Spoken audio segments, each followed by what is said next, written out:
नमस्कार साथियों। आइए क्वेश्चन नंबर 25। ब्रिटिश हुकूमत ने किस वर्ष अस्थाई बंदोबस्त लागू किया जिसके अंतर्गत बंगाल, बिहार, बनारस क्षेत्र को शामिल किया गया? तो 1793। Option number D 1793। अगर बात कीजिएगा अस्थाई बंदोबस्त की, तो अस्थाई बंदोबस्त 19% दिया जाता था, भू राजस्व 19% दिया जाता था। अगला क्वेश्चन नंबर, भारतीय संविधान में लागू होने वाला तिथि को क्या कहा जाता है?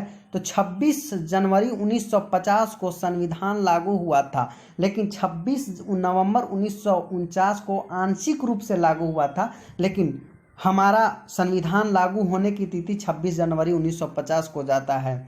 क्वेश्चन नंबर, भारत का संविधान विश्व का सबसे बड़ा लिखित एवं सर्वाधिक व्यापक है। यहाँ पे सबसे पहले अगर बात कीजिएगा मूल संविधान, क्वेश्चन छूट गया, नहीं दिख रहा है, तो मूल संविधान की अगर बात कीजिएगा जो 26 जनवरी 1950 को लागू हो गया तो मूल संविधान कहा जाता है। तो हमारा भारत मूल संविधान में 395 गो अनुच्छेद था, लेकिन अमेरिका में 7 गो अनुच्छेद था, जबकि ऑस्ट्रेलिया में 128 गो अनुच्छेद था, जबकि चीन में 138 अनुच्छेद था और कनाडा में 147। याद कीजिएगा, भारत में 395 मूल संविधान में, अमेरिका में 7, ऑस्ट्रेलिया में 128, जबकि चीन में 138, जबकि कनाडा में 147। वर्तमान में हमारा संविधान में कुल कितने अनुसूची है? अब देखिएगा कुल कितनी अनुसूची है। जब हमारा संविधान 26 जनवरी 1950 ईस्वी को जब लागू हुआ था, 1950 ईस्वी को जब लागू हुआ था, तो उस वक्त अनुसूची की संख्या 8 थी, लेकिन बाद के दिनों में जाकर 4 को संविधान में संशोधन हुआ और 8 से बढ़कर 12 हो गई है, 8 से बढ़कर 12 हो गई है। तो प्रथम संविधान संशोधन 1951 में हुआ और 9वीं अनुसूची को जोड़ा गया, जबकि 52वां संविधान संशोधन 1985 ईस्वी में हुआ और 10वीं अनुसूची को जोड़ा गया। 73वां संविधान संशोधन 1992 में हुआ और 11वीं अनुसूची को जोड़ा गया, जबकि 74वां संविधान संशोधन 1992 में हुआ और 12वीं अनुसूची को जोड़ा गया था। उम्मीद करते हैं आपको समझ में आ गया होगा। वह कौन सा संविधान संशोधन है जिसमें भारतीय संविधान में ऐसे प्रावधान जोड़े गए हैं जिससे राज्य के नीति निर्देशक सिद्धांत मौलिक अधिकार के अपेक्षा अधिक प्रभावशाली है? अब ध्यान दीजिएगा, ध्यान वाली बात यह है, यानी कि राज्य के नीति निर्देशक मौलिक अधिकार से मजबूत है। तो बात कीजिएगा तो 42वां संविधान संशोधन 1976 में ये बात कहा गया कि मौलिक अधिकार से मजबूत जो है राज्य के नीति निर्देशक तत्व जो है मजबूत है। 42वां संविधान संशोधन 1976 में किया गया। अब राज्य के नीति निर्देशक के तत्व में अगर बात कीजिएगा तो भाग 4 में कहता है कि राज्य के निर्देशीय तत्व होगा, जबकि राज्य के अनुच्छेद की बात कीजिएगा तो 36 से 51 किया गया है और मौलिक अधिकार में भाग 3 में बात किया गया है और व्यक्ति के क्रम में प्रभावशाली अगर अनुच्छेद के 12 से 35 के बीच में विवरण मिलता है। ब्राह्मणों पर जजिया कर आरोपित करने वाले दिल्ली के प्रथम सुल्तान कौन थे? दिल्ली का प्रथम सुल्तान की बात कीजिएगा तो फिरोज शाह तुगलक था। फिरोज शाह तुगलक थे जो जजिया करके आरोपित करने वाला दिल्ली के प्रथम सुल्तान बने थे। अलाउद्दीन खिलजी की अगर बात कीजिएगा तो अलाउद्दीन खिलजी 1296 से 1316 तक गद्दी पर बैठे थे। बलबन 1266 से 1286, मोहम्मद बिन तुगलक 1325 से 1351 ईस्वी तक अपने गद्दी पर बैठे हुए थे। निम्न में से कौन सा सुमेलित नहीं है? तो अहपन गुजरात में नहीं है, बिहार में है। अहपन बिहार में है। तो देखिए, रंगोली महाराष्ट्र का है, अल्पना पश्चिम बंगाल का है, मंडाना राजस्थान का है, जबकि अहपन जो है गुजरात का नहीं बिहार का है। उम्मीद करता हूँ आपको समझ में आ गया होगा। उज्जैन नर्मदा नदी के किनारे अवस्थित है। कथन 2, नासिक साबरमती नदी के किनारे स्थित है? तो नहीं, उज्जैन नर्मदा नदी के स्थित नहीं है। उज्जैन नर्मदा नदी के स्थित नहीं है, जबलपुर नदी के किनारे स्थित है। और नासिक जो है गोदावरी नदी के स्थित है, यानी 1 और 2 दोनों गलती है। निम्न में से कौन सम्मिलित नहीं है? सुमेलित नहीं का मतलब कोई 3 वो सम्मिलित होगा। तो लोकटक मणिपुर में है, हुसैन सागर कर्नाटक नहीं आंध्र प्रदेश है, सांभर राजस्थान में है, सांभर राजस्थान में है और लोनार महाराष्ट्र में है। लोनार महाराष्ट्र में है। जमीन पर फैलने वाली सब्जी का व्यापारिक कृषि को क्या कहा जाता है? तो फ्लोरिकल्चर कहा जाता है। फ्लोरिकल्चर कहा जाता है। फ्लोरिकल्चर कहा जाता है किसको? सजावटी पौधों को। और जमीन पर जो फैलने वाली सब्जी को कहा जाता है ओलेरीकल्चर। Olericulture olericulture olericulture. जबकि सेरीकल्चर को क्या कहा जाता है? रेशम कीट से संबंधित कहा जाता है। एपीकल्चर का मतलब होता है मधुमक्खी पालन। मधुमक्खी पालन। अगला क्वेश्चन ये कहता है कि अनुच्छेद 324 के तहत भारत के निर्वाचन आयोग के किन पदों के निर्वाचन के लिए जिम्मेदार के उत्तरकूट की सहायता कीजिए। यानी कि जो अनुच्छेद 324 है जो निर्वाचन से संबंधित है, तो ये किसका वोटिंग करवाता है? तो हम बात करते हैं संसद। तो संसद का ये करवाता है, हाँ बिल्कुल करवाता है। राज्य विधानमंडल का भी करवाता है, राष्ट्रपति का भी करवाता है, उपराष्ट्रपति का करवाता है। यानी ऑप्शन नंबर 1, 2, 3, 4। कहने का मतलब है अगला नंबर, निम्न में से कौन सा विकल्प सम्मिलित नहीं है? नहीं है यानी नहीं कहने का मतलब है कि अनुच्छेद 148 अगर मानते हैं तो 148 कहता है कि भारत के महानवादी हैं। अनुच्छेद 280 कहता है वित्त आयोग से संबंधित है जिसका गठन किया गया था और राष्ट्रपति इसका निर्वाचन करता है। 315 संघ तथा राज्य के लिए लोक सेवा का आयोग किया गया है। जबकि ऑप्शन नंबर सी पे जाते हैं तो 848 गलत है। भारत के महानवादी अनुच्छेद 76 में है और 148 में भारत के नियंत्रक महालेखक यानी CAG होता है। CAG से नियंत्रित किया करता है। निम्नलिखित पर विचार कीजिए। नीति आयोग, लोकपाल एवं लोकयुक्त, संघ लोक सेवा आयोग, मानवाधिकार आयोग। तो ऑप्शन नंबर सी को देखिए, 2 और 4, लोकपाल एवं लोकयुक्त और मानवाधिकार, ये 2 और 4 जो है सही है। स्थानीय शासन का जनक किसे कहा जाता है? तो लॉर्ड रिपन को कहा जाता है। लॉर्ड रिपन का कार्यकाल 1880 से 1884 ईस्वी तक जाता है। जबकि लॉर्ड लीटन को जाता है 1876 से 80 का बीच में जाता है। डफरिन साहब का जाता है 1884 से 1888 ईस्वी तक जाता है।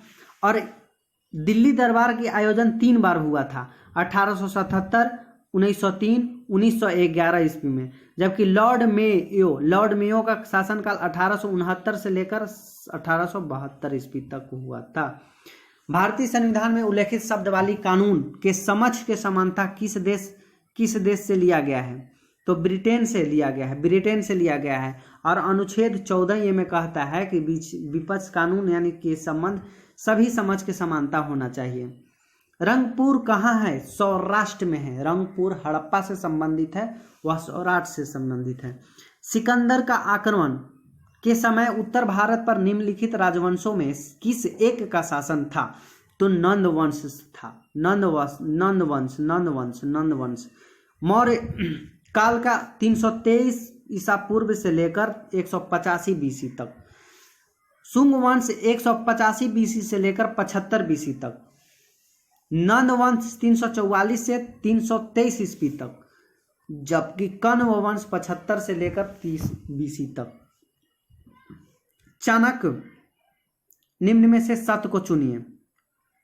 चाणक्य को विशाखदत्त के नाम से भी जाना जाता है। नहीं, ये गलत है बिल्कुल।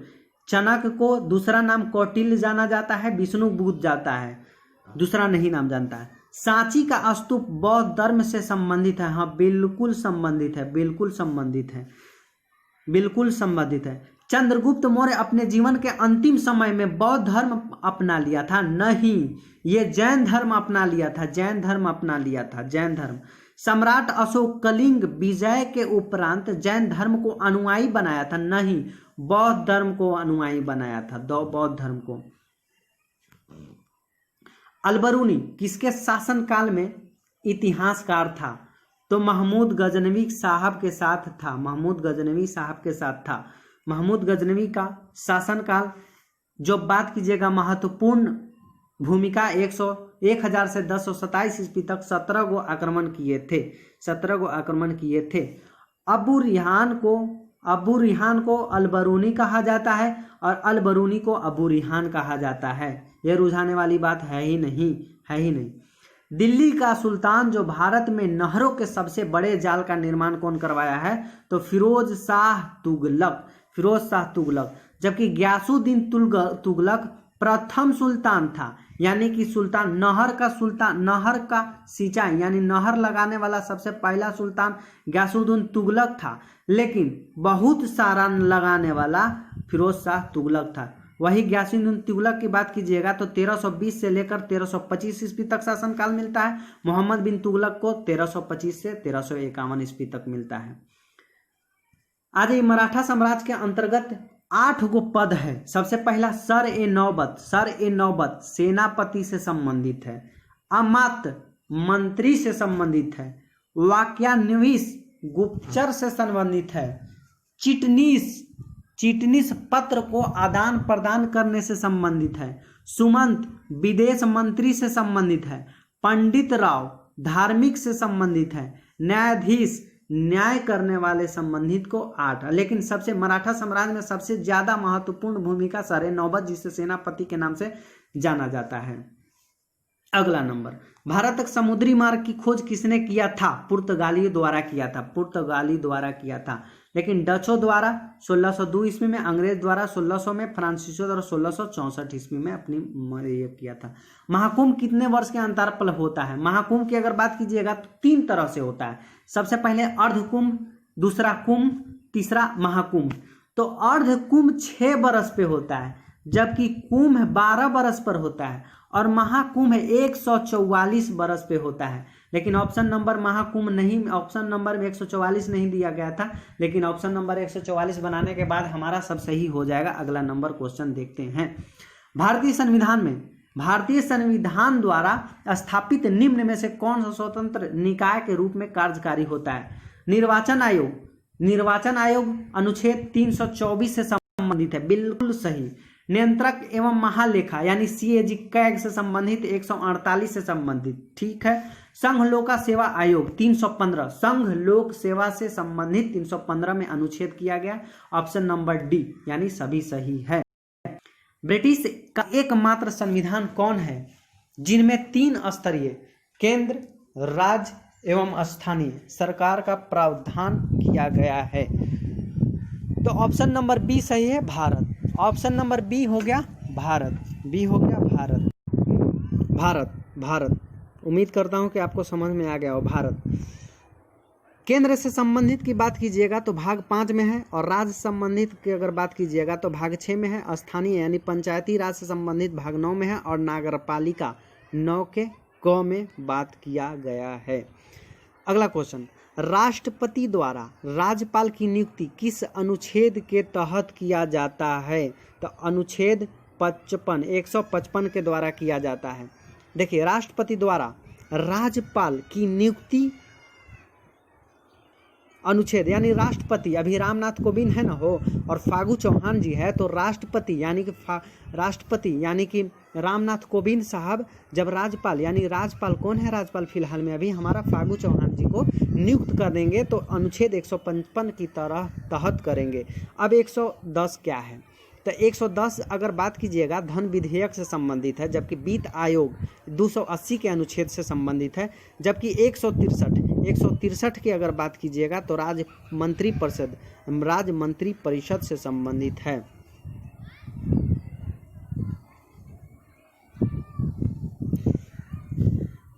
निम्न में से कौन सा संशोधन अधिनियम मिनी संविधान कहा जाता है? यानी कि मिनी संविधान नहीं कहा जाता है कि छोटा संविधान किसको, कुछ अनुच्छेद को किस संविधान को कहा जाता है। तो मिनी संविधान जो है 42वां संविधान 1976 को छोटा संविधान यानी मिनी संविधान कहा जाता है।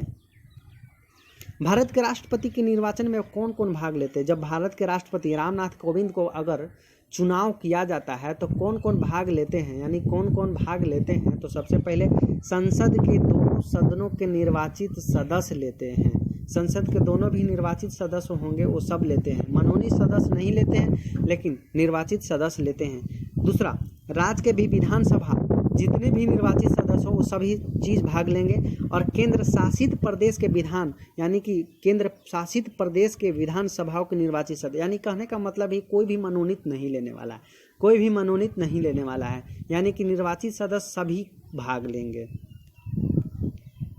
अगला क्वेश्चन ये कहता है कि राज्यसभा में गणपूर्ति या कोरम के लिए निर्धारित संख्या कितना है। यानी कि राज्यसभा में अगर बात कीजिएगा तो यानी राज्यसभा में गणपूर्ति करने के लिए कोरम के जितना संख्या होना चाहिए, तो राज्यसभा में 245 है, तो 245 का 1/10 यानी 1/10 यानी 24.5, तो 24.5 बाबू 24.5 हो गया ना रे बाबू। तो 24.5 मतलब आधा होता थोड़ी ना, आधा थोड़ी ना होता है, तो 25 गो होता है, 25 गो।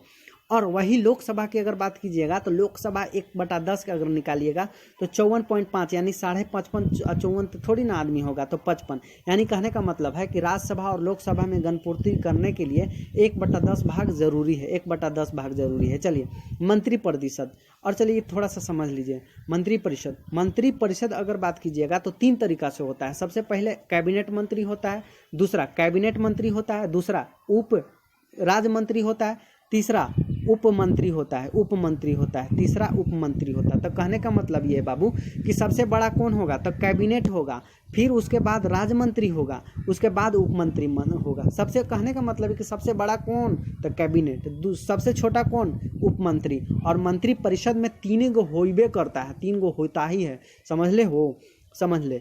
अब मंत्री परिषद और मंत्रिमंडल में हम अंतर बताते हैं।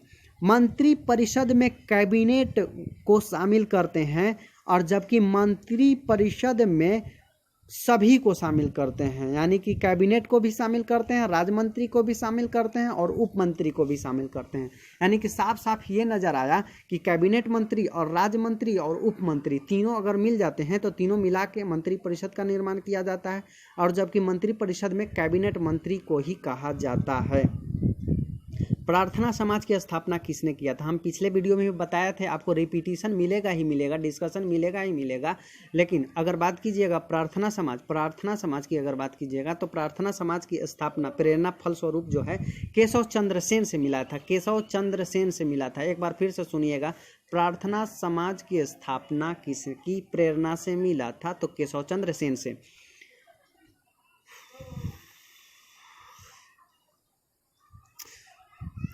अगर प्रार्थना समाज की स्थापना की बात कीजिएगा तो 1867 ईस्वी में किया गया था, महाराष्ट्र के क्षेत्र में किया गया था। लेकिन संस्थापक कौन किया था, आत्माराम पांडुरंग ने स्थापना किया था और लोकप्रिय बनाने का काम किया था MG रानाडे। और प्रेरणा किससे मिला था, केशव चंद्र सेन से प्रेरणा मिला था। दारासिको ने उपनिषदों का फारसी अनुवाद किस नाम से किया था, तो सिर ए अकबर।